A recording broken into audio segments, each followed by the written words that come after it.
La sesión anterior estuvo tan buena que la oí yo la oí dos veces. Me pareció una clase de coaching muy interesante, ¿no? Salieron distinciones bien interesantes y perspectivas bien interesantes de cómo manejar situaciones en nuestras sesiones de coaching. Estábamos hablando empezamos hablando de la distinción, si no estoy mal, estábamos en creencias visibles, creencias invisibles, y terminamos hablando pues de esos distintos temas. No sé si hay alguna pregunta sobre el video o sobre las distinciones que hemos visto hasta ahora. Eh, Hemos visto las distinciones que yo recuerdo que hemos visto, que tengo aquí en mi guía: duda pirrónica versus duda metódica. Rápidamente, para mencionar muy rápidamente, hay que tener mucho cuidado de poner todo en duda, porque entonces cuando pones todo en duda pierdes el sentido de la vida, ¿no?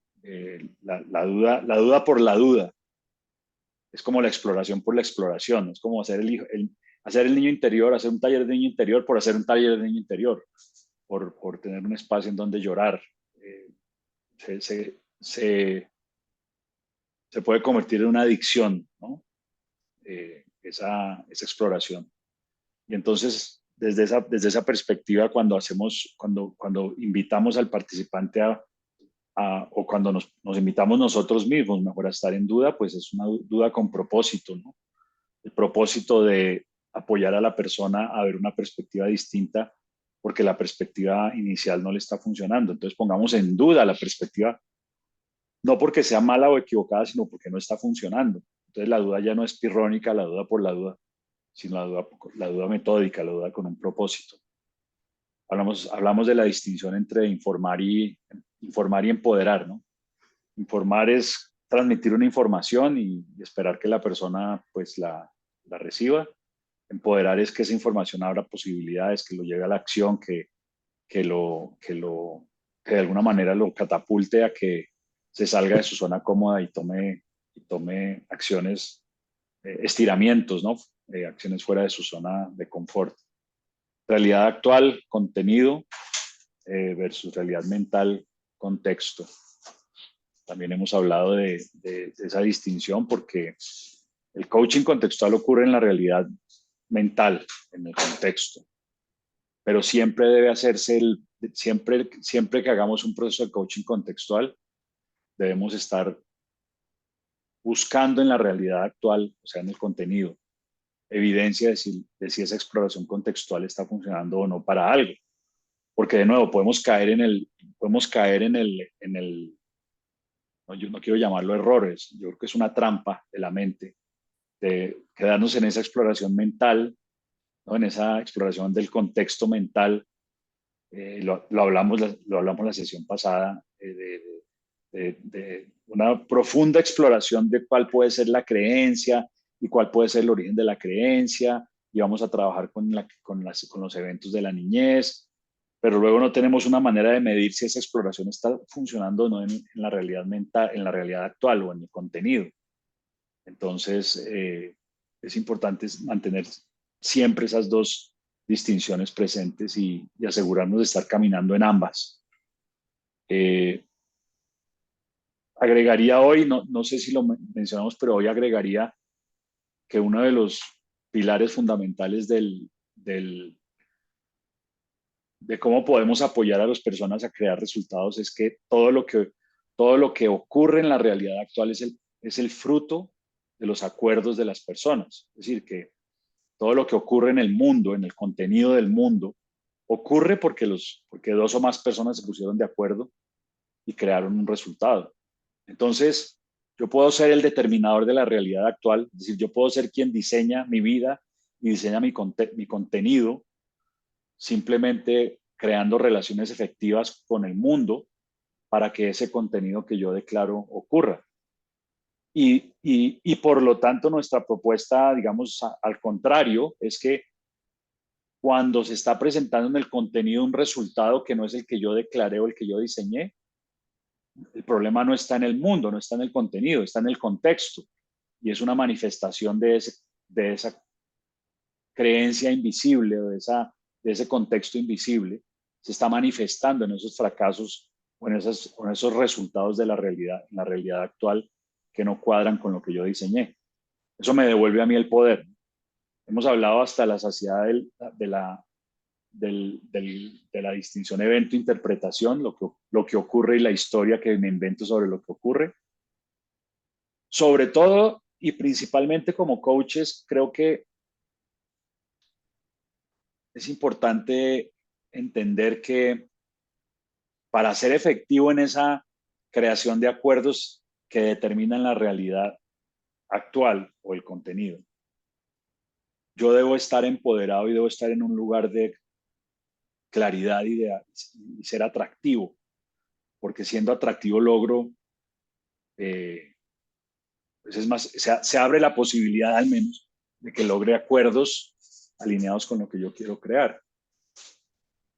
Y el arma favorita que tiene la mente para que yo no construya esos acuerdos es encontrar interpretaciones de los eventos que me desempoderan, encontrar interpretaciones que me sacan de mi zen, ¿no? Y entonces es cuando nosotros como entrenadores, como coaches, debemos siempre estar trayéndole a nuestro coachee que lo que causa el estrés, que lo que causa el, el, la frustración, que lo que causa la tristeza, no son los eventos, sino la interpretación que hacemos de los eventos. También en la sesión pasada la recomiendo ampliamente porque hablamos de eso con un caso muy específico de un cliente que dice que hay mucho caos en su empresa o hay mucho caos, no me acuerdo bien cómo era, pero hablaba de que había mucho caos y que quería resolver el caos porque tenía muchas cosas, tenía 50 cosas sobre la mesa y las veía como caóticas. Y entonces hablamos de que si no trabajo con mi relación con lo que tengo sobre la mesa, bien sean 50 o bien sean 5 o bien sean 2, las voy a seguir viendo como caos, porque lo que lo hace un caos no es el evento, las 50 cosas sobre la mesa, sino como yo me relaciono con esas 50 cosas. Cuando yo pueda ver, cuando yo las pueda ver de una manera distinta, voy a ver una como una oportunidad o 50 como una oportunidad, porque al final pues es todo un tema de interpretación. Eh, Hablamos de la supervivencia y la sobrevivencia y aunque fue muy superficial, pienso que es fundamental tener claro que la supervivencia se refiere a la prolongación de la existencia de la especie, ¿no? Cuando hablamos de supervivencia es un instinto que tenemos los seres humanos de sobrevivir como especie, no requiere alimentarse y diría que diría que como un corolario de alimentarme es no convertirme en el alimento ¿no? Un depredador, alimentarme y reproducirme, es decir, que mi ADN se traslade a otras generaciones, se herede a otras generaciones, es decir, que la especie se prolongue, es supervivencia. Y luego la sobrevivencia tiene que ver con la narrativa que creamos acerca de nosotros. Eh, de acuerdo a mis lecturas de Yuval Harari y a las charlas que he visto de él, claramente esa supervivencia, cuando el humano construyó una tecnología que ya no lo tiene en riesgo, porque ya esos depredadores no nos pueden comer con tanta facilidad. El cerebro se quedó un poco sin trabajo, ¿no? Si el cerebro es un órgano de protección para supervivencia, cuando la tecnología que desarrolló la misma creatividad cerebral lo coloca en un lugar en donde ya no está en peligro, pues el cerebro se queda sin trabajo, el órgano protector se queda sin trabajo. Entonces, para no, ¿cómo llamarlo?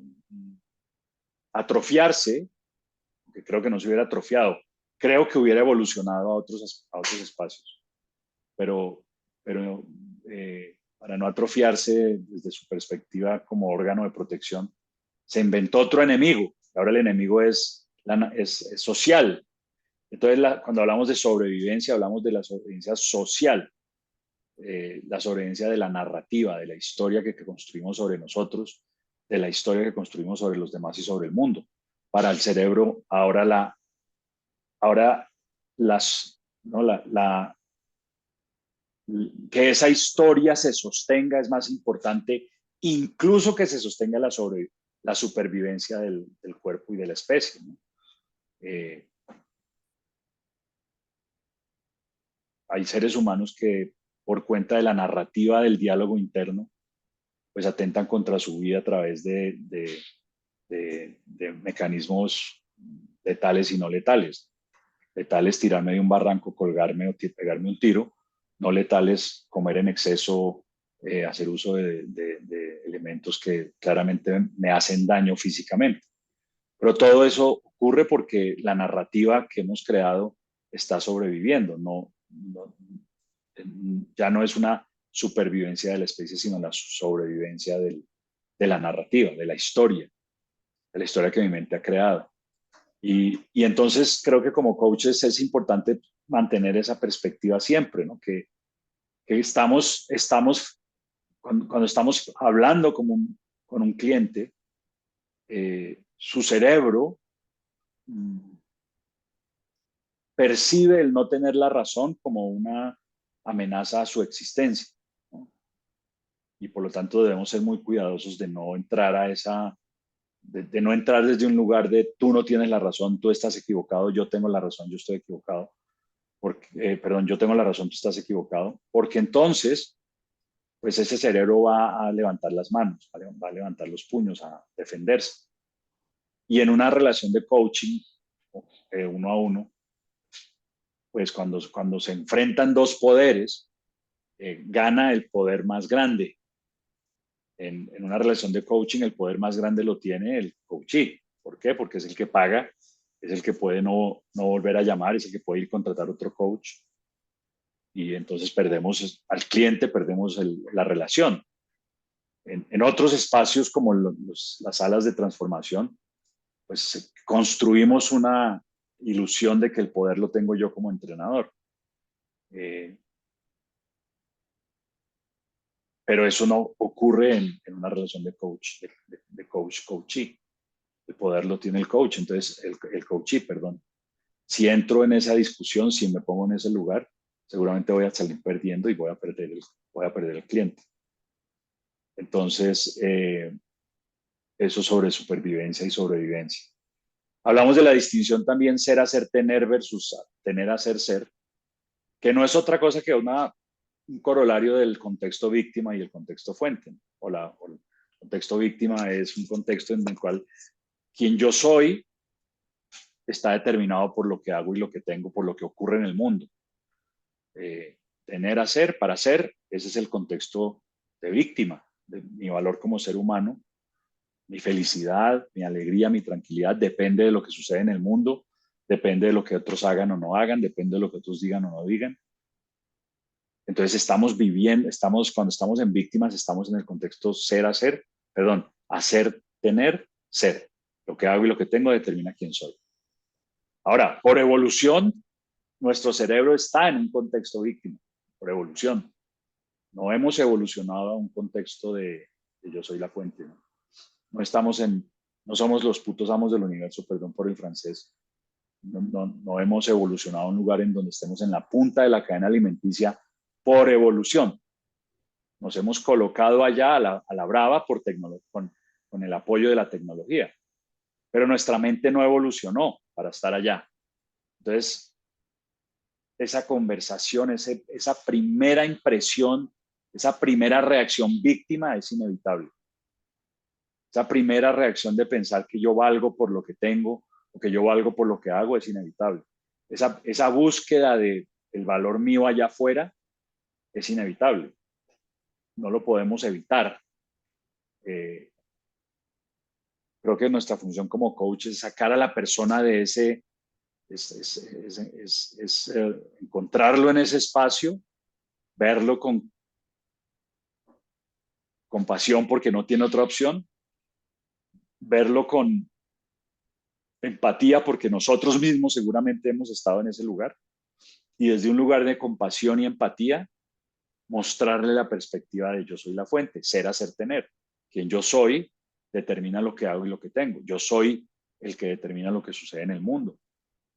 Entonces, no como que uno es la verdad y otro es la mentira, sino son dos perspectivas distintas de mí mismo como jugador en el mundo. Eh, como les he dicho antes, creo que esta perspectiva es fundamental para poder tener una sesión de coaching. O sea, es imposible tener una sesión de coaching efectiva en cuanto a resultados desde un lugar de víctima, ¿no? Si la persona está víctima de sus circunstancias, víctima de los demás, víctima de su pasado y no está dispuesto a mirar una perspectiva distinta, pues es muy difícil que haya un espacio de coaching. Eh, y hablamos de la otra, Alejo. Sí, dentro de lo que mencionas, y no sé si esto sume un poco, em, y un poco basado en la experiencia de eso que mencionas, esa impresionante máquina que es nuestro cerebro capaz de, de diseñar diferentes estrategias para tener la razón, uniendo un poco todas las distinciones que acabas de mencionar, el tema de la duda por la duda. Muchas veces el participante entra en un estado de víctima porque es que yo no he descubierto aún la creencia limitante, Alejo. ¿Cómo avanzo? Entonces ya empiezan a volverse víctimas del entrenamiento, víctimas del entrenador. Y ahí empieza entonces un tema de a ver quién tiene la razón o no sobre lo que creemos que está ocurriendo. Y ahí nos vemos enrolados, es en apoyar al participante, al coachee, es desde la realidad actual, nos enrola la historia del contenido, más no realmente el contexto.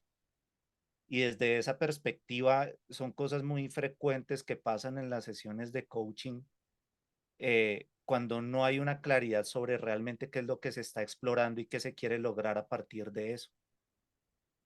El participante entra no solamente en modo víctima de las circunstancias que lo rodean, que de por sí ya limitan su espacio, por ejemplo, de accionar, sino que entonces ya son víctimas del entrenador, del entrenamiento, de las sesiones, porque es que no la veo, no, es que no veo, entonces no. Y es una de las cosas que desde mi perspectiva hay que estar preparados para manejar si no se tiene esa claridad con el participante en un momento de una sesión. Pues ven víctimas de uno también.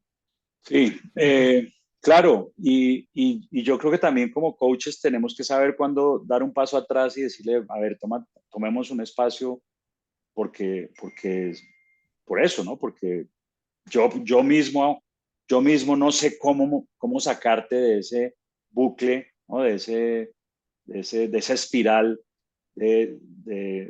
soy víctima de las circunstancias. Ok, entonces miremos tu contexto. Y ahora no soy víctima de que no sé cuál es la creencia.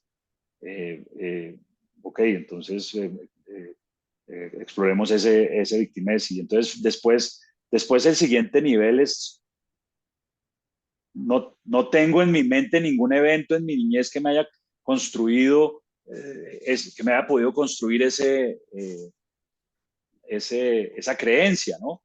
Es como, pero es que César, es que en mi niñez yo no pude haber construido una Lo conversación tuve del todo. amor, sí, porque a mí me dieron todo, entonces yo no puedo, Mm. entonces, claro, ahí yo creo que siempre como coaches tenemos que, eh, eh, pues, saber dar un paso atrás, un paso al lado, yo no sé si atrás un paso atrás es para adquirir perspectiva, ¿no? Es darle al coach un espacio para que evalúe si realmente está comprometido a hacer ese trabajo, ¿no? Y entonces doy un paso atrás ¿no? Y miro un espacio más grande. Démonos un espacio para que explores, o un paso al lado diciéndole, ok, entonces necesitas terapia, ¿no? porque pues claramente el coaching no te está llevando o sea, a través del coaching no vas a lograr lo que dice que quieres lograr. Eh, sí, no es infalible, ¿no? Sí, Y pero yo creo sin que caer en muchas, la trampa del contenido, en el que ya me veo es aconsejando, haciendo es mentoring, porque lo contextual se me salió como de las manos, sí, llamémoslo así. Y sí, ahí sí, entonces caigo en esa trampa. Y ahí sí, sí, entonces sí, se vuelve el bucle de la victimez del entrenador, es sí, como, y me ha pasado, debo ser honesto. En sí, algún sí. momento me ha pasado, se Pues ve uno ahí. recuerda siempre que los coaches también somos humanos y queremos ser la superestrella, queremos ser los salvadores del mundo, queremos ser buenos, queremos ser santos. Y claro, cuando yo encuentro a alguien varado y yo la veo clara, ¿no? Porque pues ahí yo creo, por lo menos cuando yo me encuentro en el punto de empezar a entrar en la consultoría o consejería o mentoring, es porque de alguna manera yo empiezo a decir, pero es que yo la veo muy clara, ¿no? O sea, yo veo claro el camino. Es un diálogo interno, no se lo digo al coaching necesariamente. Si se lo dijera, creo que ya estamos bordeando otro espacio de excesivo narcisismo. Pero yo empiezo a tener una conversación, coño, ¿cómo no la ves si está tan clara? El paso siguiente es decirle la solución. Eh, requiere autocontrol y requiere también, de alguna manera, creo que requiere compasión conmigo mismo, porque yo también soy un humano y yo también quiero ser ¿no? Yo quiero figurar, yo quiero, ¿no? Decía Martin Luther King, todos queremos brillar, todos queremos ser el tambor mayor, ¿no?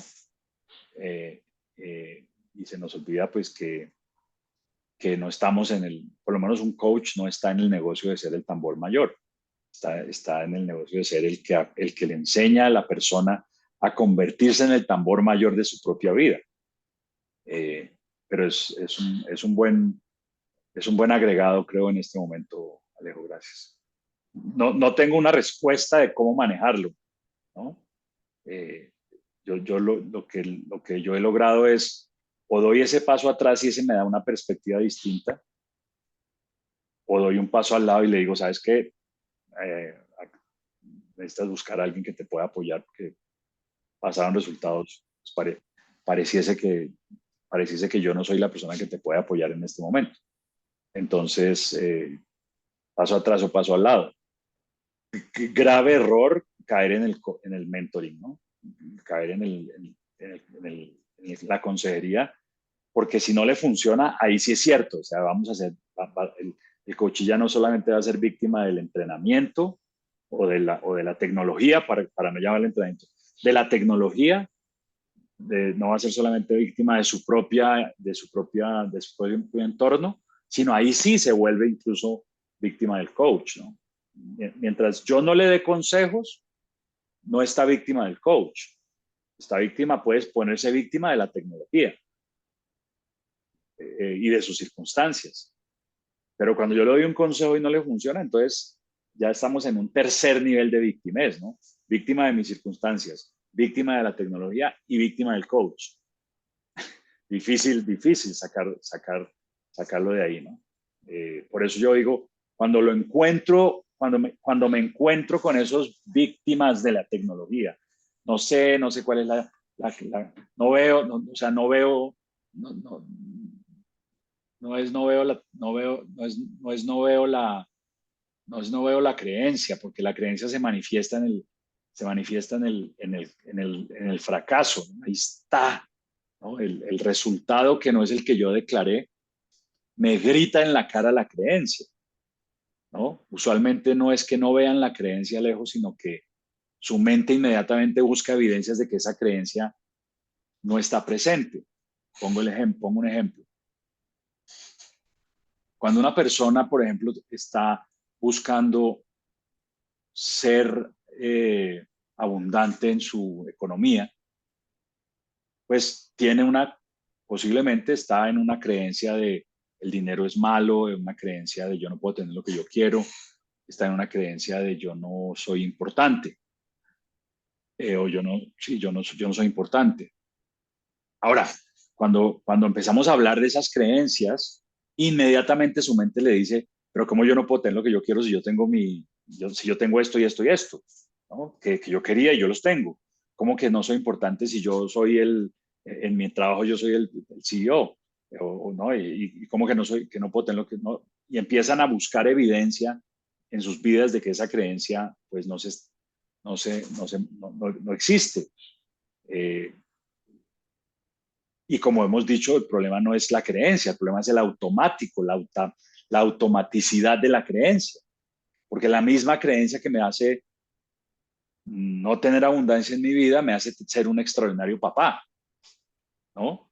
O un extraordinario esposo, o viceversa. La creencia que me tiene como, la creencia que me tiene como presidente de la empresa es la que me evita ser el papá que yo quiero ser o la pareja que yo quiero ser, ¿no?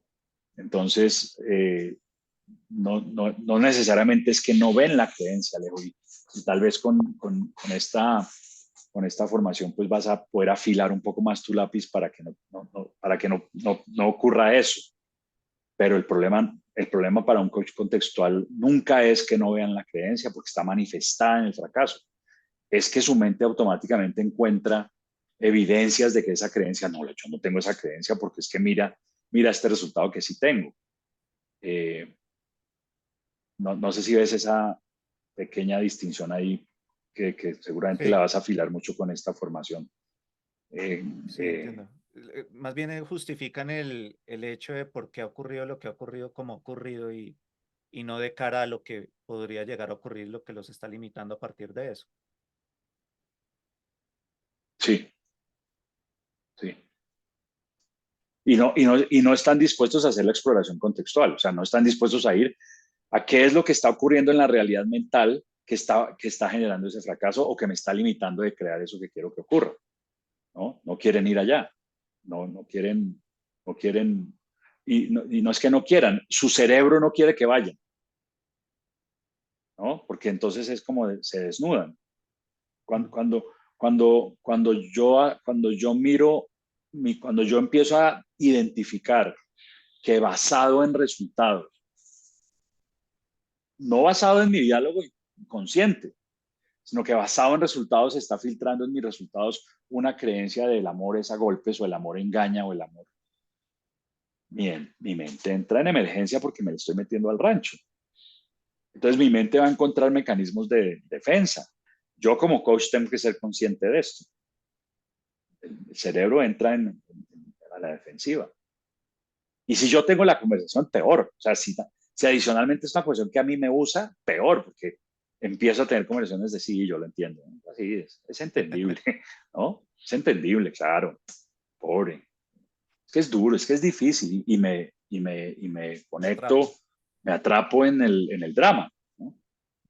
Eh, pero insisto, si está víctima de las circunstancias, si está víctima de la tecnología, y fuera de eso le doy consejos que no le funcionan y se pone víctima mía, pues ahí sí el paso no es atrás, el paso es al lado, el paso es al lado, diría yo.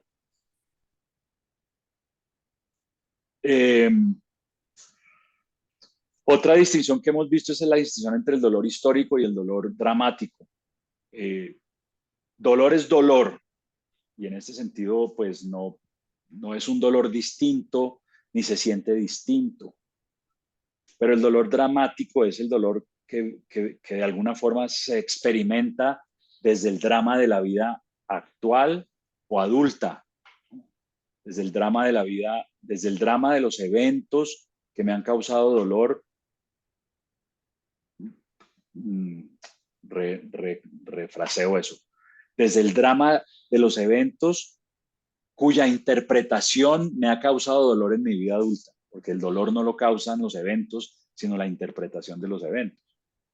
Entonces mi mente, mi cerebro, nuevamente mi cerebro, cuando es adulto, es decir, cuando tiene 16, 15, 16 años y más, tiene unas herramientas emocionales que no tenía a los 6, a los 7, a los 8, a los 10, a los 11, a los 12 incluso.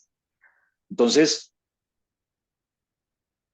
ese dolor dramático lo habito sin problema, porque ya tengo unas herramientas emocionales que me permiten gestionarlo, que me permiten eh, evadirlo incluso. Pero es un dolor que no sirve para nada, excepto que para sufrir. En cambio, el dolor histórico, que es el dolor al que buscamos llevar a nuestros coaches, es el dolor del niño o de la niña, el dolor no manifestado, el dolor el dolor que se tapó para proteger a los cuidadores. Dale, Elizabeth. Entonces, ¿cuál es la relación entre ese dolor dramático y la posición de víctima? ¿O son muy similares?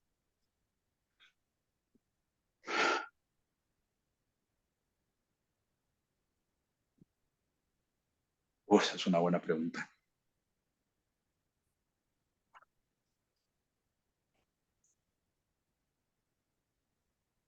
A ver, lo que causa el dolor es la interpretación, ¿no? Y el dolor es una emoción, ¿no? El dolor es una emoción, es una emoción, es una manifestación corporal que causa dolor. La victimez es una perspectiva, es una interpretación, es es una manera de verlo. Dicho de otra forma, una posición de víctima causa la emoción dolor. Una postura de víctima, o sea, una perspectiva de víctima causa la emoción dolor. Ahora, cuando la perspectiva de víctima que causa la emoción dolor es adulta, ese dolor es dramático. Ahora, cuando la perspectiva de víctima no hay, y por eso les decía hace un minuto que es inevitable la perspectiva de víctima. ¿Cuánto tiempo me queda en ella? ¿Cuánto tiempo me queda en ella es mi elección? Pero cuando estoy en el dolor dramático y habitando el dolor dramático y viviendo el dolor dramático, salirme de esa perspectiva de víctima es mucho más difícil. Entonces me quedo en ella, lo vamos a ver cuando miremos la distinción entre la emoción y estado de ánimo, esto va a aterrizar mucho más, pero eh, son dos cosas distintas. La perspectiva víctima que el dolor causado por la perspectiva víctima, porque yo puedo habitar un dolor desde una perspectiva, yo soy la fuente, ¿no? Porque me causa dolor mi interpretación de lo que está sucediendo, bien sea como víctima o bien sea como fuente. Lo que pensaría que ocurre es que el dolor como fuente es un dolor corto, es un dolor que no puedo evitar porque me duele, pero rápidamente voy a encontrar lecciones y voy a encontrar salidas y no me voy a quedar de alguna manera atrapado en el dolor. Sigue siendo dramático porque es causado por el drama de la vida. Entonces la distinción dolor dramático no tiene nada que ver con la postura fuente o víctima. Como fuente puedo sentir dolor dramático y como víctima puedo experimentar dolor dramático también. El tema es que el dolor dramático no sirve para nada, excepto para sufrir. ¿Por qué? Porque mi interpretación de los eventos es una interpretación que me causa dolor. Ahora, ese dolor dramático del adulto, insisto, bien sea desde una perspectiva víctima o desde una perspectiva fuente, no me sirve para gestionar mis creencias, para nada. Me sirve para sufrir, me sirve para manifestar mi dolor porque las cosas no se están dando como están, como yo quería. Me sirve porque me desahoga, ¿no? Me sirve porque de alguna manera, eh, exteriorizo la frustración y el dolor de que no esté ocurriendo lo que yo quiero que ocurra de la manera como yo quiero que ocurra y eso duele, eso me duele. Insisto, como víctima voy a estar habitando el dolor y voy a estar en un lugar donde no puedo hacer nada al respecto. Como fuente, posiblemente voy a habitar ese dolor menos tiempo y rápidamente voy a ver más rápidamente perspectivas de cómo puedo cambiar la situación que me causa dolor para que ese dolor pues deje de estar ahí. No es que el dolor dramático sea malo, y no tiene nada que ver si estoy en una postura de víctima o en una postura de fuente. Ese es pero es insisto, es un dolor que no me lleva hacia adelante, un dolor que me atasca que me limita mi habilidad de ir y crear un nuevo acuerdo para cambiar el resultado. Si estamos claros que la realidad mental, perdón, si estamos claros que la realidad actual o el contenido está causado por acuerdos, ir y cambiar la realidad actual desde el dolor no es lo mismo que desde el poder o desde el amor. Ahora, hay gente que cambia la realidad actual desde el dolor dramático, como víctima. Y de nuevo, esto es simplemente, todas estas son herramientas para yo pueda apoyar a mi cliente si el dolor dramático, víctima, no le está funcionando para crear su realidad, pues requiere de un coach. Pero una persona que está cambiando, que está creando su realidad desde el dolor dramático y desde la víctima, posiblemente no va a contratar un coach, porque está creando la vida que quiere, o al menos eso piensa, ¿no? No requiere un coach. Y eso, y eso apoyaría un poco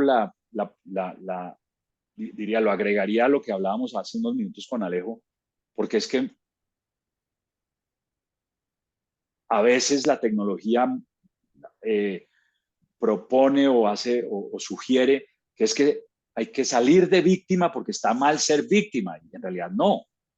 O que hay que salir del dolor dramático porque es que el dolor dramático es malo, y en realidad no. Si yo como víctima y a través del dolor dramático estoy conectando al mundo, a la vida que yo quiero crear, no necesito un coach, porque al final la única trabajo del coach es apoyarme a crear la vida que yo quiero crear. Entonces esa sería mi respuesta a la pregunta que hace sobre víctima y dolor dramático. Son dos cosas distintas. No por el hecho de estar en dolor dramático soy víctima y viceversa. Pero sonaría que de alguna manera en tu mente has construido una conversación de que la víctima genera dolor dramático. No. O peor aún, de que la víctima es mala. Tampoco. Mi querido Javier, Hola César, buenas noches, ¿cómo está? buenas noches. Todos, Oiga, buenas noches. esa foto que usted tiene en el perfil es muy buena porque da la sensación de que usted está ahí. Ah, parece. Pareciese que estás ahí. Luego es que se me dice, En mi no, está apartamento. congelado. Y finalmente dice, no, esa es una foto. A ver, Dale, dale. César, bueno, pues yo no sé, no quiero tampoco entrar a discutir este tema, pero el tema de el dolor es una emoción. Para mí no está claro, ¿no? O sea, porque pues yo trabajo emociones Uh-huh. y entiendo que el dolor es algo físico y es algo Uh-huh. mental. Una, dos. Ahorita estamos hablando de la víctima y de esto, y voy a poner un ejemplo muy escueto y muy real. Cuando tienes tú, y lo tuvimos una vez que yo fui de esta, una señora que se le murió el hijo, y ese dolor no lo podía superar, y hasta el día de hoy yo hablo con ella y no lo puede superar. Uh-huh. Entonces, ¿es víctima o simplemente es parte, creó una víctima estatal sobre el duelo de su hijo? Ese tipo de dolor que es emocional.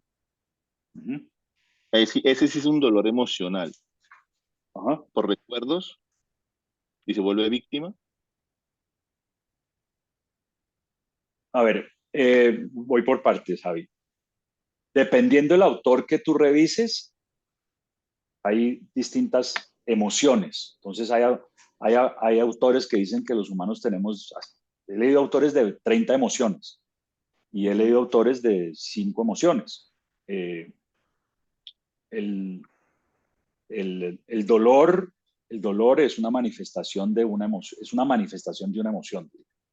Más que una emoción, es una manifestación de una emoción. ¿Cómo sé que estoy experimentando la emoción de tristeza? Porque siento dolor. ¿Cómo sé que estoy experimentando la emoción de amargura? Porque siento dolor. Entonces, para mí, el dolor es una emoción, ¿no? Es una emoción. Ujú. Pero no estoy diciendo que sea la verdad, ¿no? Porque como bien lo dices, pues hay personas que piensan que no, que el dolor es una sensación física, ¿no? Sí. No una emoción. Y, ajá, pues vale, no tengo evidencia de lo contrario y si alguien me lo dice así, pues sí, está bien, a mí me funciona. Ahora, volvemos a, ¿es malo sentir dolor? No. Una persona que está experimentando dolor por la muerte de su hijo, ¿tiene que dejar de experimentar ese dolor? No, a menos que esa experimentación del dolor se está convirtiendo en el freno para no crear la vida que esa persona dice que quiere vivir. Y la única persona que puede definir eso es esa persona, no yo, no el entrenador, no el coach. Ahora, si esa persona viene y me dice a mí, coño, Javi, llevo 20 años atrapado de esta situación y necesito moverme hacia el futuro, pues entonces yo la voy a poder apoyar a que mire que lo que le causa el dolor no es la muerte de su hijo, sino la interpretación acerca de la muerte de su hijo, que posiblemente tiene una creencia no sé, que la vida es dura y de que no puede tener lo que quiere y está usando esta excusa perfecta, que es una excusa perfecta, y lo puedo apoyar a que mire una perspectiva diferente y no que no, y no que no, y no para que deje de sentir dolor por la muerte de su hijo, sino para que eso deje de ser la barrera que le está impidiendo moverse. Yeah. ¿Me entiendes? Ahora, desafortunadamente, en el contexto de la transformación, que es de donde tú me conoces y donde viene, pues yo le estoy diciendo a la gente es que eso está mal, que tú estés sintiendo ese dolor. Estás víctima de la muerte de tu hijo y tienes que soltar esa víctima, porque si no, entonces no estás participando plenamente y no estás enrolando al mundo. Y eso soy yo diciéndole a la persona lo que tiene que hacer, yo diciéndole a la persona, yo voy a decirte a ti lo que yo pienso de ti porque es lo que porque en realidad no es lo que hace un coach ético. Yeah. Correcto.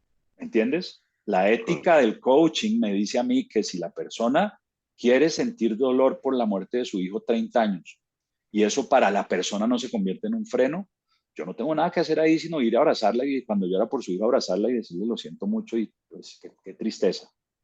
Uh-huh. Pero el día que esa persona decida que quiere salir de ahí o el día que esa persona identifique que esa es una barrera que lo está limitando, yo entro con todas mis armas a que cambie su perspectiva, no necesariamente su dolor, porque, ajá, no, el cuento el cuento es buenísimo para sentir dolor, pero la única persona que me puede decir a mí, yo no quiero que ese dolor siga siendo mi barrera, es esa persona, no yo, ni como coach, ni como pareja, ni como amigo, y mucho menos como entrenador, mucho menos. Correcto. Pero desafortunadamente en el contexto de la transformación de la cual tú vienes, Avi, pues era lo contrario. Yo quiero poner a esta persona a sacarla para que la gente la vea feliz y enrole gente al entrenamiento. Entonces voy a venir a atacar no atacar, a invalidar ese dolor, a invalidar su sitio. Y eso no es lo que hacemos los coaches. O sea, eso no lo hace un coach ético.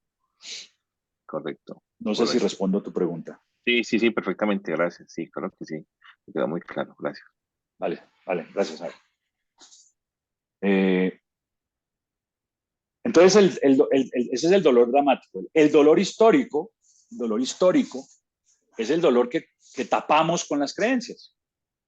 Y cuando un niño ve que sus padres se maltratan, eso le duele. Pero esa manifestación de dolor afecta a sus padres. Los afecta o bien porque se preocupan por el dolor que le están causando, o bien porque se culpan entre ellos, vea lo que le está haciendo al niño, o bien porque abiertamente te dicen, usted sea machito y deje de joder, no sea niñita y no sufre ese dolor. Entonces, como lo que me causa a mí el dolor es mi interpretación de lo que está pasando, no lo que está pasando. Mi cerebro estratégicamente dice, yo no puedo cambiar esa pelea, yo no puedo cambiar lo que está pasando en el mundo porque tengo 6 años o 7. Entonces, voy a cambiar lo que puedo cambiar, que es la interpretación. Pues, ¿cómo hago yo para que ese evento no me cause dolor? Lo normalizo. Digo, es que el amor es así. El amor es a golpes. y construyo una creencia y la vuelvo la verdad. El amor es a golpes. ¿Para qué? Para que ese dolor histórico, ese dolor infantil no se manifieste, no salga más. Me protejo a mis cuidadores, ya no me ven, no se sienten mal porque me causan dolor. Me protejo a mí porque ya mis cuidadores no me están juzgando porque estoy experimentando dolor. Y sobrevivo este drama. Pero esa creencia me la llevo a mi futuro. Ahora, cuando yo estoy en mi futuro, en mi relación de pareja, y quiero que mi relación de pareja sea distinta, necesito quitarle y restarle fuerza a esa creencia que construí. ¿Cómo hago para restarle fuerza? Pues visito y experimento el dolor histórico. ¿Y qué es experimentar el dolor histórico? Es un proceso personal, darme cuenta que este niño o esta niña evadió el dolor construyendo esa creencia. Al yo darme cuenta de eso, va a salir, va a emanar de mí un dolor, voy a experimentar el dolor histórico, el dolor del niño, el dolor de la niña, el dolor que no sintió. Voy a sentir empatía por ese niño, por esa niña. Y por lo tanto va a salir un dolor que tiene como origen esos eventos. Ese es el dolor histórico.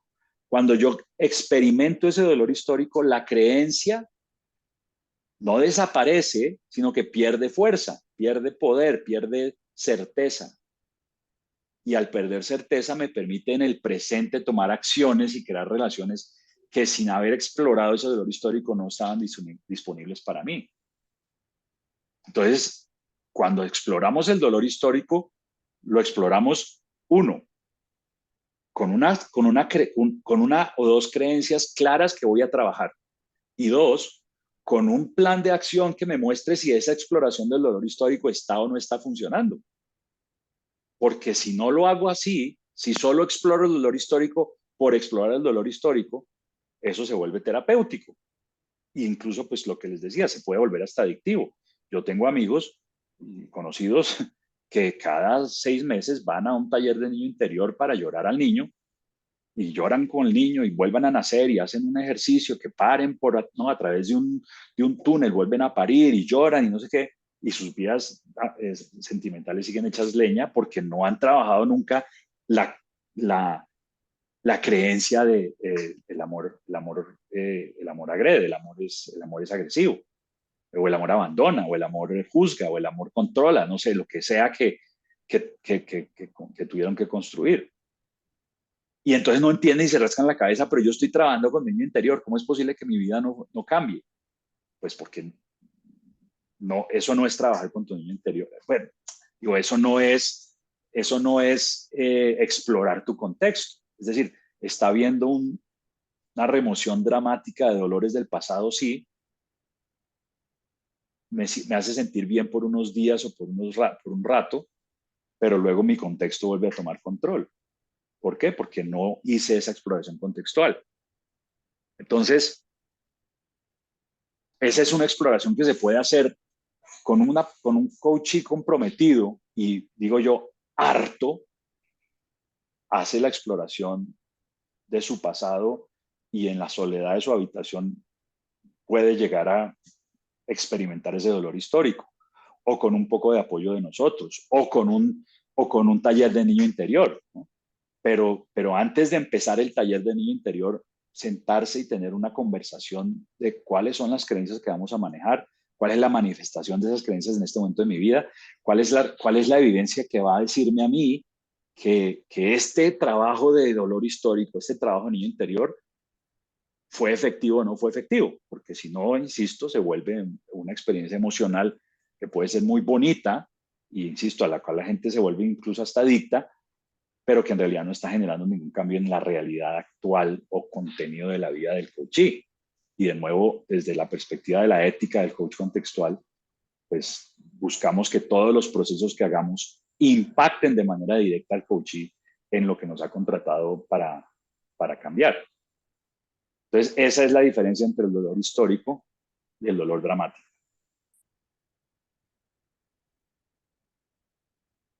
¿Alguna duda o pregunta al respecto? Bien.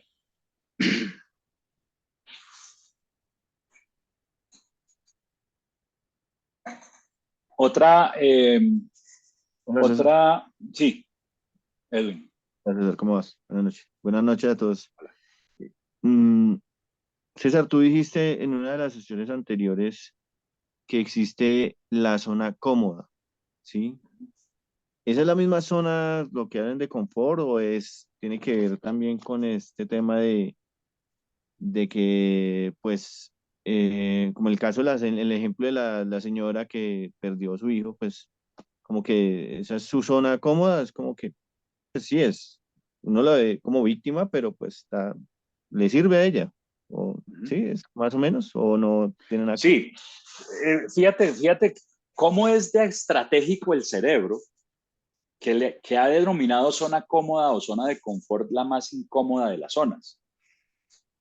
Y esto es a nivel mundial. Comfort zone, zona cómoda es en todas partes, le llamamos la zona cómoda, siendo que es una zona tremendamente insatisfactoria porque es una zona en donde yo participo sabiendo que puedo jugar un juego más grande.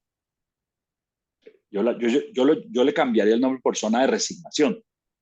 Es en donde yo encuentro una justificación en mi diálogo interno para crear unos resultados y no crear otros que yo sé que podría crear, pero que me da mamera estirarme para crearlos.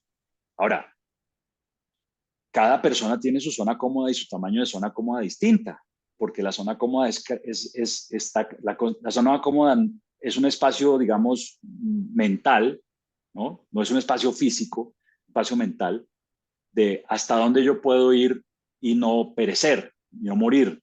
Pero recuerda la diferencia entre sobrevivencia y supervivencia. Nosotros en algunos momentos lo hemos llamado contexto de sobrevivencia, porque es una zona construida por hasta dónde puedo yo ir sin que la narrativa de quien yo soy se vea amenazada. Entonces diría que la zona cómoda es un marco de resultados, eh, es un listado de los resultados que mi mente me dice que son posibles para mí, a los cuales yo tengo acceso. Yo puedo ir y crear las relaciones y tomar las acciones para crear esos resultados. Y no tengo que esforzarme mucho, ¿no? Mucho.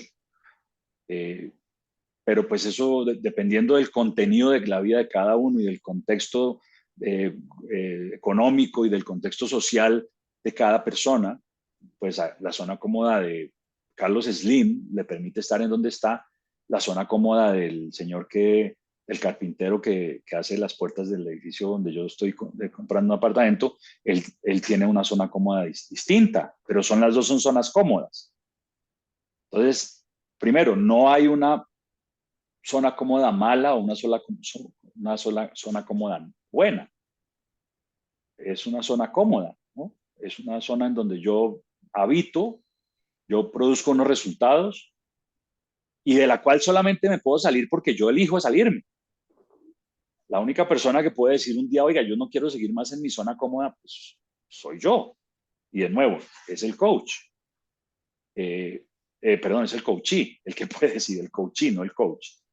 Y el coachee que quiere salirse de su zona cómoda, si realmente quiere salirse de su zona cómoda, contrata un coach. Porque yo no distingo mi zona cómoda. Yo no la veo. ¿No? Es como cuando yo uso esto al final del Evoluciona.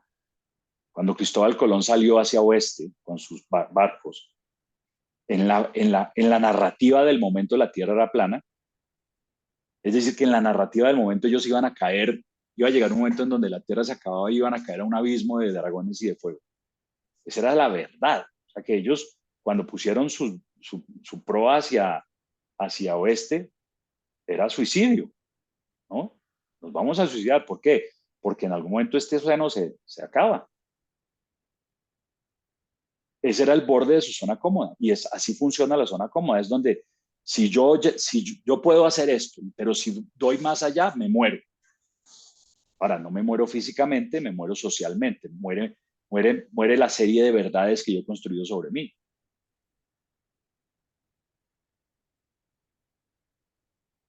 Pero una persona en su zona cómoda produce buenos resultados. Es más, yo diría voy a decir que el 60%, un poquito menos de la humanidad, vive en su zona cómoda tranquila. ¿Por qué? Porque cuando les llegan a hablar de, oiga, hay un taller buenísimo para salir de la zona cómoda, dicen, no, si yo estoy bien. ¿Qué quiere decir yo estoy bien? Yo estoy contento en mi zona cómoda. Eh, ¿No quieres más? Pues sí, pero es que no se puede, eso tan bueno no dan tanto. Y entonces construimos una dialéctica, un diálogo que me mantiene dentro de mi zona cómoda. Pero no es mala, insisto, no es equivocada, ni es mala, ni hay que salirse, porque es que si no te sales, entonces eres un pecador, ¿no? No, insisto que el 60% de los seres humanos viven en su zona cómoda y no tienen problema con ello.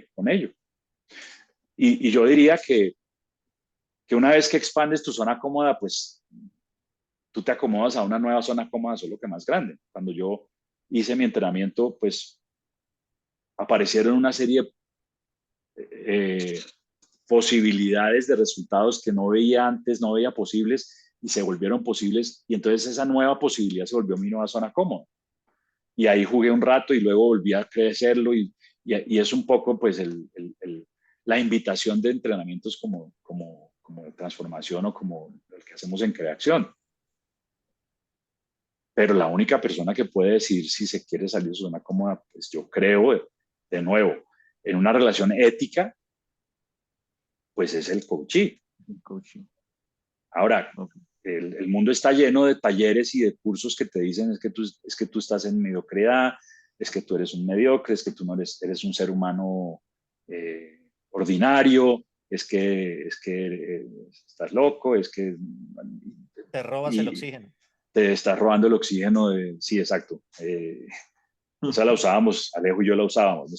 Estás utilizando el oxígeno de los jugadores, ¿no? Y entonces la gente, pues adivina qué, pues no, no quieren jugar más grande, entonces dicen, bueno, sí, entonces yo juego. Pero en realidad no es porque lo eligieron, es porque pues los pusimos entre la espada y la pared. Y de nuevo, lo hablábamos la vez pasada, ¿no? El problema de coaching coercitivo es que cuando el agente coercitivo desaparece, la persona retorna a su punto de partida y resiente todo lo que jugó porque no lo eligió, lo resienten. Pero ya, digamos, ya pagado el precio, ya sacaba la plata, pues qué carajo. A mí qué me importa si ya me pagaron, ¿no?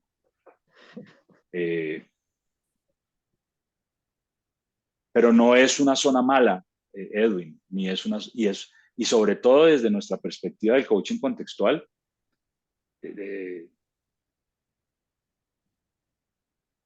quien te contrata es porque quiere salir de su zona cómoda.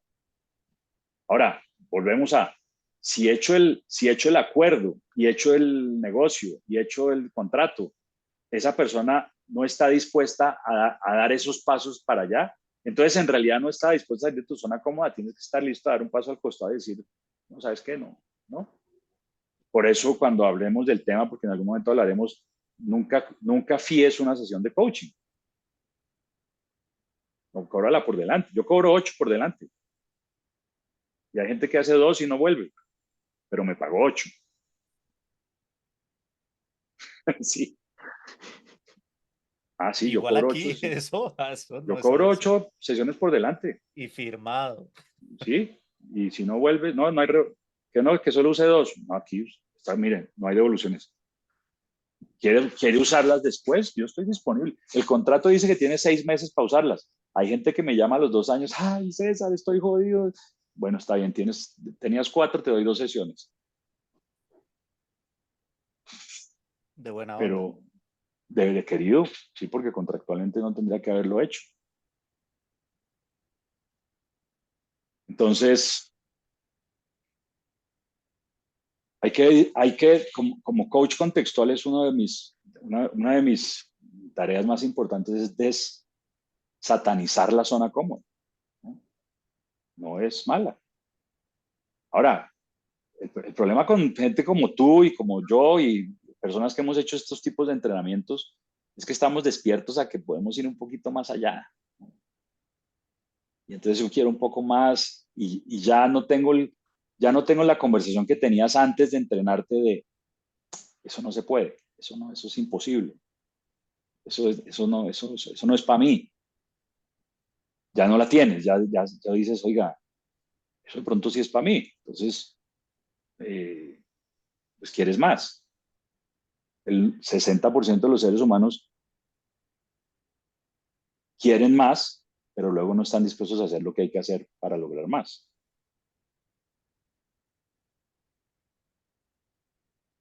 O quieren, o un poco lo que pasa en ciertos entrenamientos también donde les ofrecen garantía. Si tú vas al próximo nivel, ahí sí vas a romper barreras, ¿no?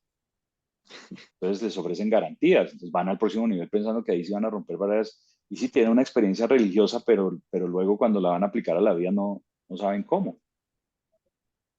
Ah, entonces tienes que ir al próximo nivel para que lo puedas aplicar. Y en realidad no por ir al próximo nivel lo vas a poder aplicar. Nosotros en Creación, el proceso que tenemos en Medellín, somos absolutamente transparentes en ese sentido, ¿no? Si vas al próximo nivel es porque tienes algo que ir a trabajar. No hay garantías. Tenemos un gimnasio donde tú vas a poder poner en práctica esto. Pero como en todo gimnasio, que vayas o no vayas, o sea, que pagues la afiliación, no garantiza el resultado. Ningún gimnasio te da garantía. Tenemos un espacio para que tú pongas en práctica lo que aprendiste aquí, dirigido a tus metas.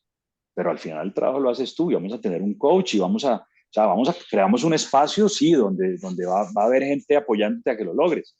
Pero al final el trabajo lo tienes que hacer tú.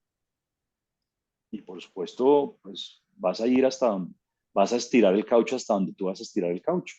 Yo soy un pitbull en tu nalga hasta que me digas no me jodas. Cuando me digas no me jodas, yo me siento. Y a veces no tienes ni que decírmelo, a veces tus acciones me dicen no me jodas. Cuando no vas a las reuniones, cuando no llamas al coach, pues me estás diciendo no me jodas, yo no te jodo. Como no te necesito, porque no necesito que enroles a nadie.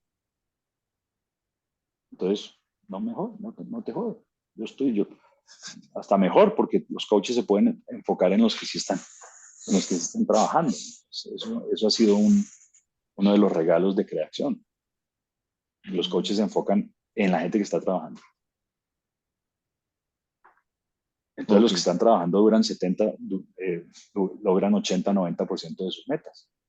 O 100. No sé si contesté tu pregunta. Sí, sí, muy bueno el ejemplo, César, gracias. Sé Aquí una, estamos estirando el ya,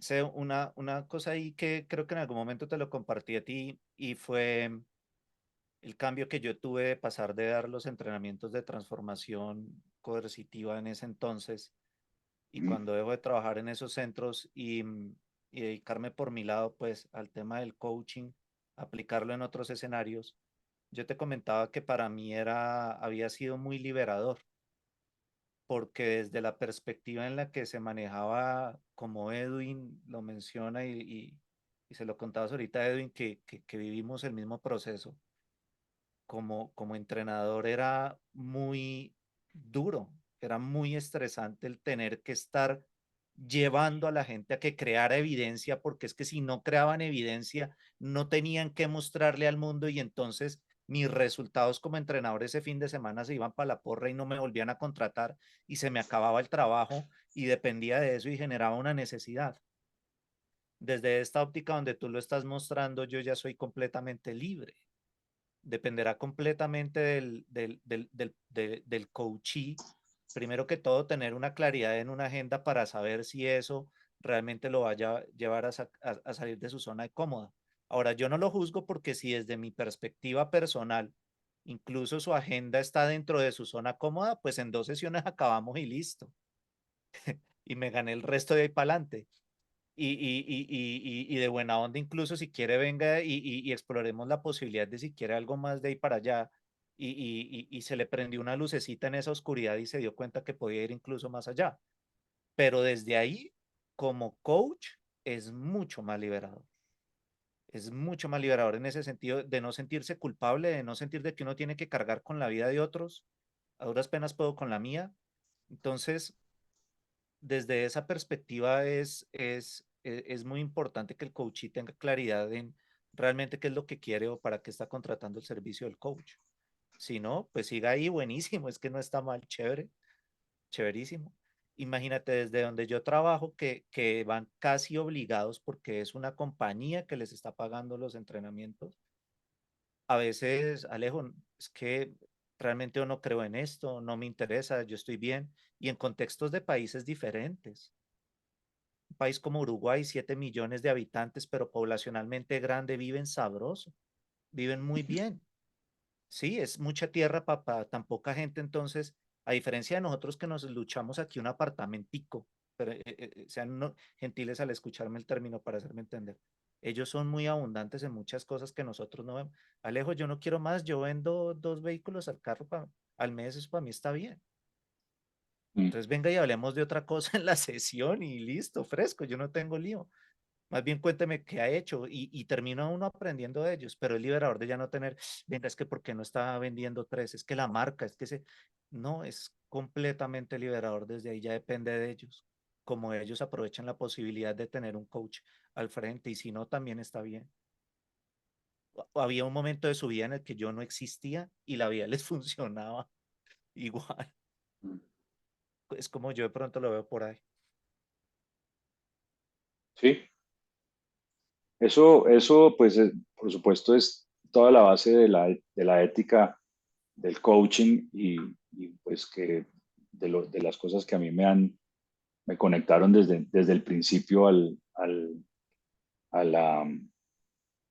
la Global Coaching Federation es que ellos son, pues, cuidan mucho eso, ¿no? Cuidan la ética del coaching y eso no, no, no en todas partes ocurre, créanme, no en todas partes ocurre.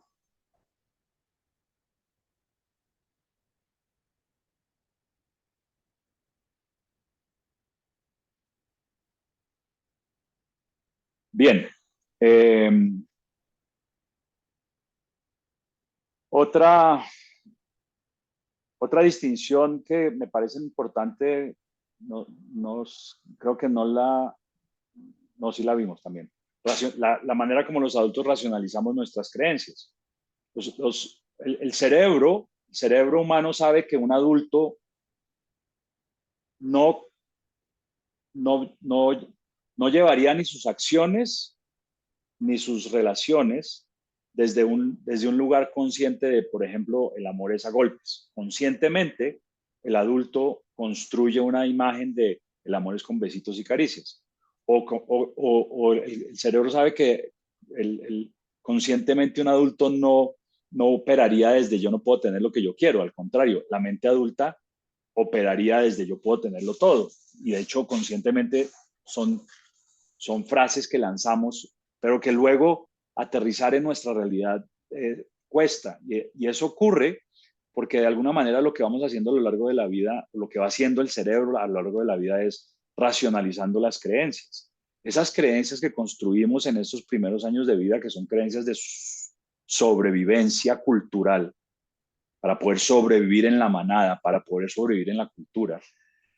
En el momento en que empezamos a tener control sobre nuestra vida, es decir, control sobre lo que hacemos y con quién lo hacemos, estratégicamente la mente empieza a encontrar personas que de alguna manera complementan nuestra conversación. Por ejemplo, si yo,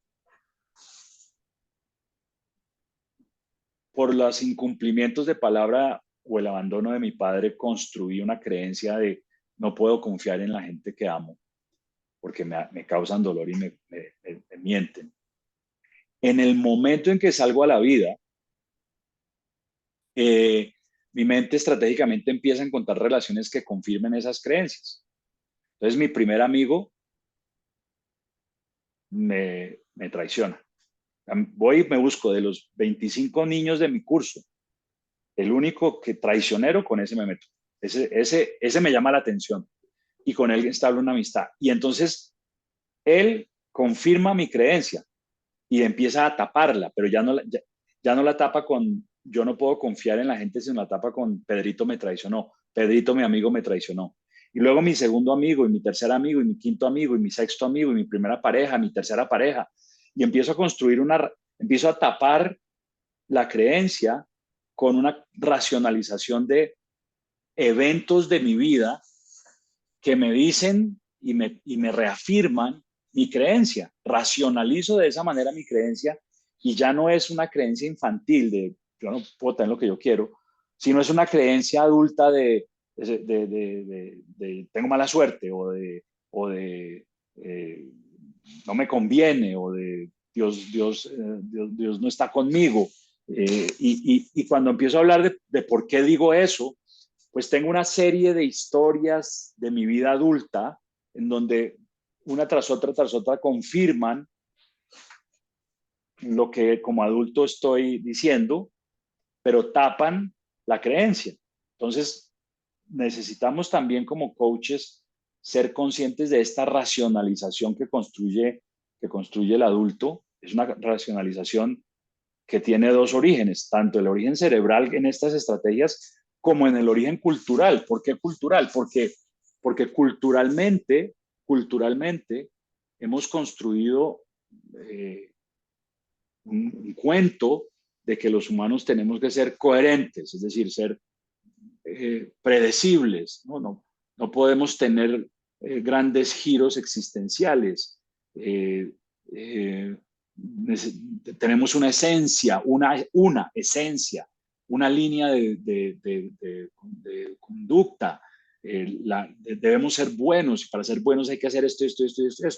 Y que no solamente nuestra mente está tapando estas creencias, sino que luego la cultura de alguna manera soporta esta racionalización, de manera que cuando no la encuentro en mi propia existencia, en mi propia experiencia, la puedo justificar en alguna construcción cultural que me lleva a mantenerme en la línea de la vida predecible y sobre todo, y toda esta estrategia es para que yo no haga esa exploración contextual, porque mi mente, insisto, órgano protector, ahora se protege a sí misma, ya no protege mi cuerpo, ya no protege ni siquiera la especie, ahora protege la historia que ha construido, la narrativa que ha construido, y en ese proceso de construir la narrativa, pues no solamente está dispuesta a acabar con mi propio cuerpo, sino que estamos dispuestos a acabar con la misma especie, con el mismo planeta, con tal de sostener la narrativa. Entonces, debemos ser conscientes o debemos estar despiertos, no ser conscientes, estar despiertos como coaches a que esa racionalización está ocurriendo, no solamente con los coaches, sino también con nosotros. Y es muy fácil conectarse y engancharse a esa narrativa, especialmente cuando cuadra con la nuestra. Por eso, diálogos internos o externos del orden de yo lo comprendo, yo entiendo, es comprensible, son indicadores que de alguna manera estoy enganchado en la racionalización y, y, y, y puedo estar de alguna forma pues perdiendo la posibilidad de abrir, enganchado en la perspectiva de mi coachee y por lo tanto no en un lugar donde le pueda abrir posibilidades y perspectivas. Alejo. Sí, hice una pregunta, y digamos porque me ha ocurrido frecuentemente y de pronto va un poco ligado a lo que ya mencionabas, que el resultado pues de alguna manera está mostrando esas creencias limitantes, pero en el lenguaje coloquial te dicen muy a menudo, es que eso yo ya lo superé. O sea, no tiene nada que ver con ese niño que me traicionó cuando yo tenía 10 años. Es lo de ahorita, es lo de ahorita lo que me está jodiendo. No, pero ven, es que mira que el resultado te estamos No, pero es que eso yo ya lo superé, Alejo, eso ya pasó. De hecho, ya, o sea, yo ya lo acepté, yo ya no lloro por mi papá y tenemos una linda relación y tengo 36 años y cómo manejar cuando una persona de alguna manera se resiste a, pues, no lo ha superado, o si no, no se estaría manifestando igual, o no sé si es que haya otra conversación que tiene, que converge en el mismo punto, o cómo se puede llegar a manejar ese tipo de cosas que en el lenguaje coloquial es ya lo superé. Eso ya no es de mi Pues pasado, es ahorita. esto es lo que pasa. Primero, estamos, a falta de una mejor palabra, batallando con una línea de desarrollo del potencial humano que habla de sanar, superar, trascender, como si, como si estuviéramos enfermos, o como si estuviéramos subdesarrollados, o como si estuviéramos, eh, no sé, atascados, ¿no? Y en realidad no, en realidad cuando venimos de un lugar de cómo estás, estás bien, ¿no? Eh, Eres único y irrepetible y tu valor como ser humano no está determinado por ningún resultado positivo, ni eres más por lo que logras, ni eres menos por lo que no logras. Pues parte de esa necesidad de defenderse empieza a bajar, pero esto es algo que tienes que ir creando en la relación.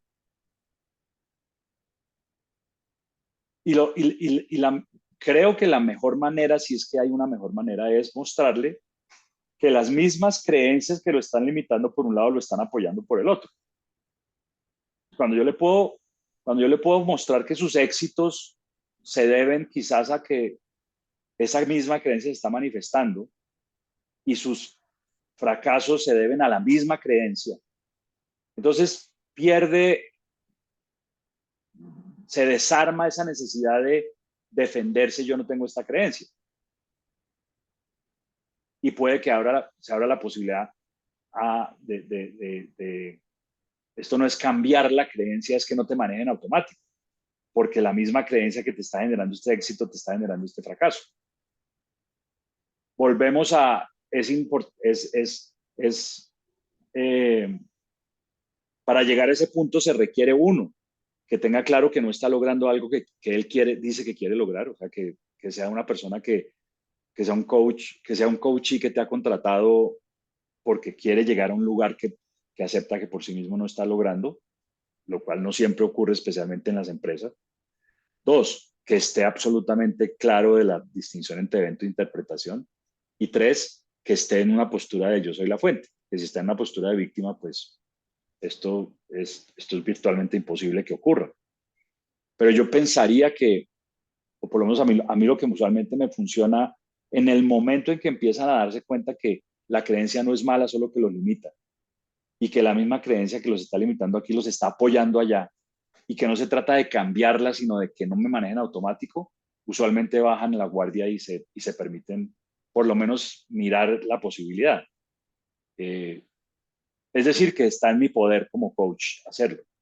Si están a la defensiva es porque me están percibiendo como que estoy juzgando la creencia. A mí me cuesta mucho, Alejo y todos, me cuesta y aún me cuesta hablar de creencias limitantes.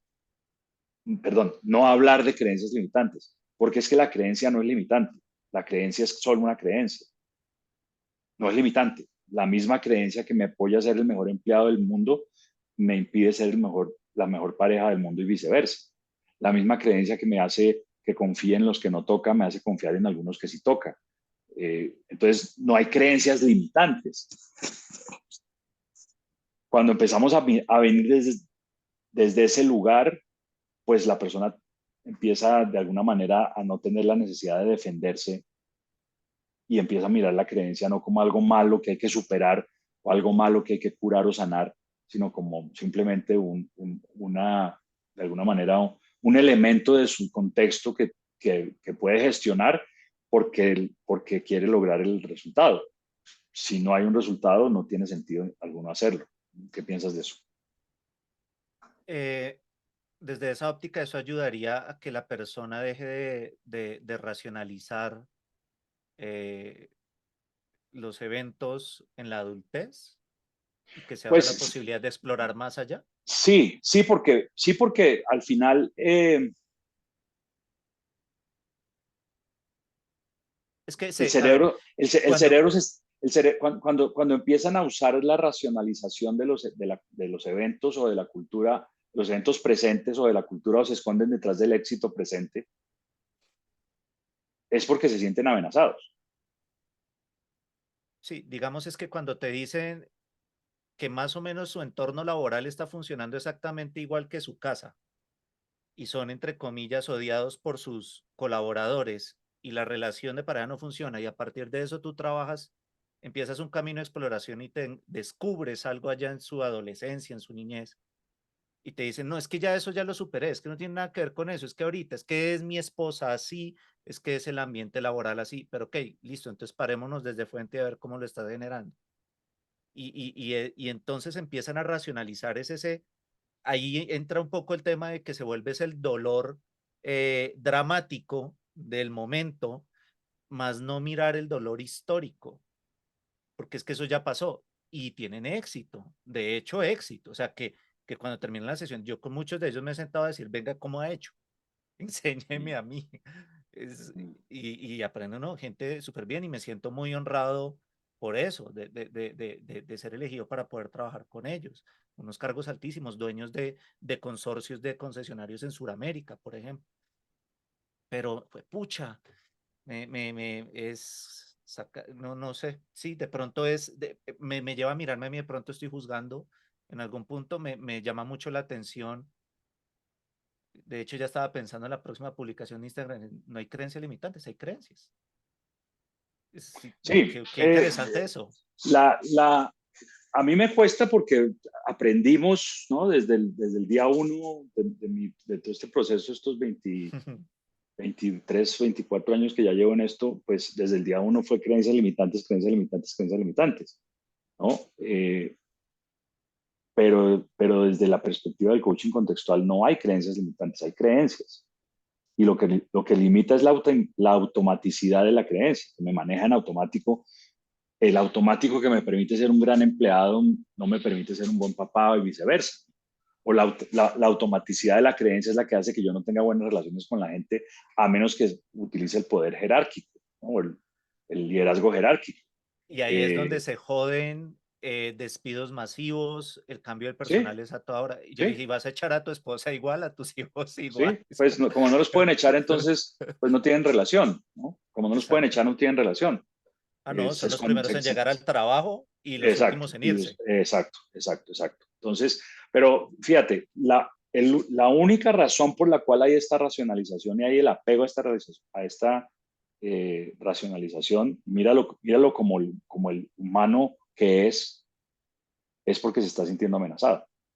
Ahora, se está sintiendo amenazado o bien porque lo estás amenazando o bien porque se está escuchando amenazado. Eh, en ambos casos es tu responsabilidad, o sea, tú eres la fuente. Eh, luego, No hay una o- chancecita para yo no sentirme tan culpable que en algún momento o- el o- propio ego de él diga, yo el pues, dueño de, no puedo estar equivocado. pues es que si tu ego está en la mitad, entonces es una guerra de egos y te jodes porque por Mm, sus resultados su ego es mucho más grande que el tuyo. sí, sí, sí. Entonces ahí puede estar el problema. Ahí, ¿no? Yo las digo como las canto como las veo y pues me arriesgo a que lo interpreten como lo interpreten. ¿Estoy cuidando el puesto o estoy cuidando la calidad del coaching? Sería la pregunta que te haría ahí.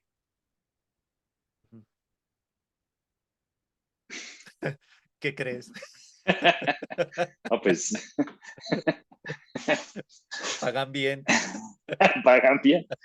Pues entonces por lo menos vengo desde ese lugar y entiendo que con ciertas personas me va a costar más y ya.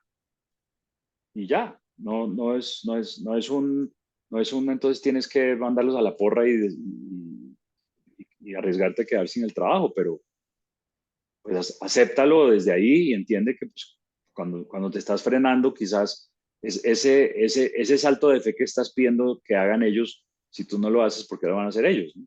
Entonces, si tú no confías, fíjate que ahora que uno de los principios uno de los principios de la Global Coaching Federation es confiar en tu coachee, Sí, ¿no? confiar en que pueden, sí. Confiar en que pueden y es distinto a creer en que pueden, ¿no? Creer que pueden es distinto a confiar que pueden, pero también se requiere confiar en ti, ¿no? Yo tengo que venir de un lugar donde yo confío en mí, no creo en mí, sino confío en mí. Y ese a veces es el salto más grande que tengo que dar como coach. A veces. Bueno, señores, casi 2 horas. Espero que haya sido gratificante. La sesión siguiente empezamos con inteligencia emocional, de manera que pues ya terminamos distinciones y si tienen la oportunidad de revisar los videos sobre distinciones, si tienen alguna duda, pues háganlo y antes de empezar con inteligencia emocional, ponemos en claro todas las dudas, sobre todo para los que están viendo el video y no están en la sala. Y si tienen dudas, como siempre, póngalas en el grupo y yo se las contestaré en la medida de mis posibilidades. Nos vemos en 8 días. Sí, en 8 días, a ver. Sí, en 8 días nos vemos. Estamos agendados. ¿Vale? Gracias. Gracias a todos. Buenas noches. Buenas Gracias. noches. Buenas Chao, noches. feliz noche. Gracias, chao. Chao, Eli.